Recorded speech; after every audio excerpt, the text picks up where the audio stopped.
Tonight's top stories involve developing details on the rebellion in Cuba. As you all know, Cuba is a Spanish colony. However, some recent unrest has sparked some troubling developments. For more on this, we go to Meredith Buffet, who is in the newsroom. Back to you, Meredith. Thank you, Buck Bill and Bill Buck. Cuba is a Spanish colony located 90 miles off South Florida. As you know, the United States has sugar interests in Cuba. Also, they feel sympathetic towards the Cuban struggle for independence. Jose Marti, a Cuban rebel, has gathered weapons and money to stage a new revolution. Will he be successful, or will he perish at the hands of General Weyler? Time will tell. I'm Meredith Buffet. Back to you guys. Thank you, Meredith. Now for a special report on the recent violence in Cuba and information on General Weyler, we go to our special correspondent, Bernardo Cortez. This is Bernardo Cortez. I'm reporting live from Cuba, where General Weyler is horrifically and aggressively killing Cuban rebels. Now let's see if we can get an interview out of these crazies. Why were you sent here to Cuba? I was sent here to put an end to this Cuban rebellion. Why are you killing all these innocent people? These rebels must be stopped. Did you expect democratic nations to stand idly by and put up with these while you violate their human rights? America needs to stay out of this. Okay, back to you guys at 365! Thank you, Bernardo. That was some horrific news. Very much so. Now, after hearing all this, you may be asking, why do we care about Cuba? Here is why.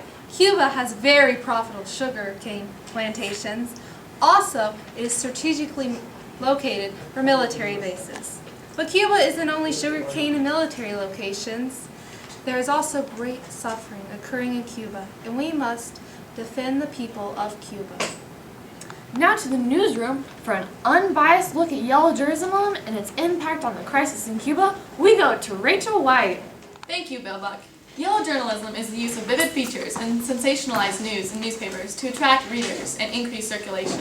The term was coined to describe tactics used by two New York City newspapers. Those two papers are The World, owned by Joseph Pulitzer, and The Journal, owned by William Randolph Hearst. Yellow journalism used scare tactics, horrific illustrations, and headlines such as "Crisis at Hand" and "Spanish Treachery" to grab attention. Could these exaggerated stories be dragging the U.S. into war? I'm Rachel White, Channel 365 News. Back to you guys. Thank you for that report on yellow journalism. I've just been handed a letter. It's an exact copy of the letter sent by Spanish Ambassador Enrique Duque de Lome, calling our president weak. For more information on this letter, we go to Petunia, who has more analysis in the newsroom. Petunia? Buck Bill and Bill Buck. This morning, the New York Journal printed a private letter written by Enrique Duque de Lome describing President McKinley as weak and seeking admiration from the Americans. Will this insult be enough to push the U.S. back to war? This is Petunia Flowers from Channel 365 News. Back to you guys. Interesting development. Thank you, Petunia Flowers. This just in, breaking news to the Channel 365 News Desk. The battleship Maine has just been sunk into the heart of Cuba! Oh my God! For more on this, we go to our live special correspondent, Sally Black, who's standing by in Havana Harbor. Sally, can you hear us? Yes, I can hear you. Hi, this is Sally Black reporting for Channel 365 News at Havana Harbor, where the Oh my God, my family! where the battleship Maine has just flown up. There's 266 soldiers dead. Was it a bomb? Was it a torpedo? Let's ask some questions. What do you think happened to the ship? I don't know. Something just blew up. Oh my God! Okay. Who do you think did this? Spain. It's always Spain. It's Spain's fault. It's always Spain's fault. Okay, thank you. Is this the last straw that leads U.S. to war with Spain?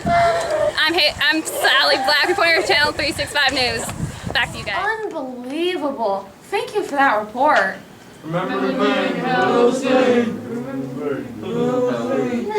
Could we be going to war? Yes, it's true. The United States Congress has just unanimously voted to spend $50 million for war preparations. We're now at war with Spain! For breaking information, we go to the battles in the Philippines and Brown. This just in, Commodore George Dewey has left a squadron that destroyed Spanish warships in Manila Bay in the Philippines. In response to this takeover, Emilio Aguinaldo has encouraged his troops to attack American soldiers stationed in the Philippines. In order to ease the tension, William Howard Taft introduced reforms in education, transportation, healthcare to try to win over the people. The McKinley administration has justified this takeover in the Philippines is Anglo-Saxonism. Anglo-Saxonism is the belief that English-speaking nations are superior. This is Ann Brown, Channel 365 News. Back to you. Thank you for that report. Now, from a word from our sponsors.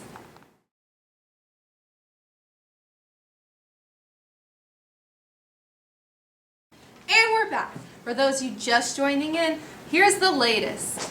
3 causes of the Spanish War. First is yellow journalism. Second is a letter calling our president weak. Thirdly is the explosion of the battleship Maine. For more, the main things that are winning the war in Cuba are the Rough Riders, the Battle of Santiago, and the Battle of El Caney. The Rough Riders are a group of men from various walks of life who ride in the cavalry and are very flamboyant. Teddy Roosevelt is a very prominent Rough Rider. The Battle of Santiago is a naval battle in which our troops just crushed the Spanish Caribbean squadron.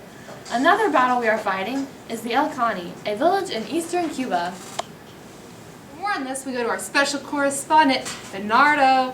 Hola, this is Bernardo Cortez reporting live at the Battle of San Juan Hill with Teddy Roosevelt, second in command of the Rough Riders.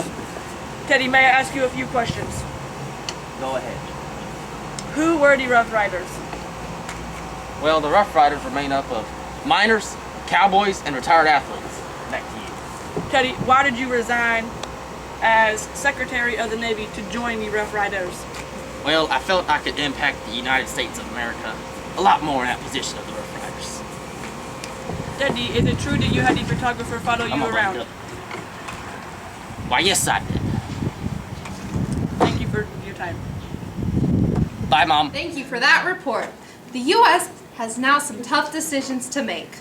Do we annex the countries we take over, or do we let them be independent? For more on this debate, we go to Rachel White, who is standing by in the newsroom. Rachel?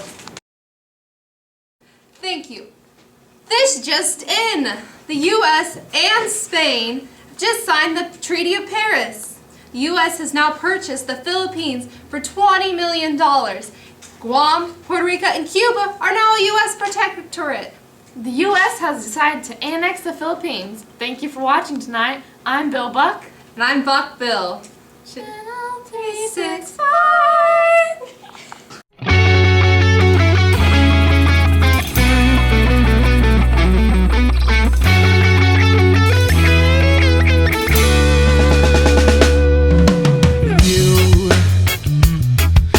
On me and break apart the everything that makes me man. So I want you to leave. If I ever want to restore my sanity, oh baby, look at me, I'm a fool. I tear myself into for the vision. Baby, don't you know, every time you come around, girl, you got me thinking that I'm gonna lose it. And every time I talk to you, you better listen, 'cause you need to choose between the things that'll lift you up and will break you down. Oh, baby, don't you know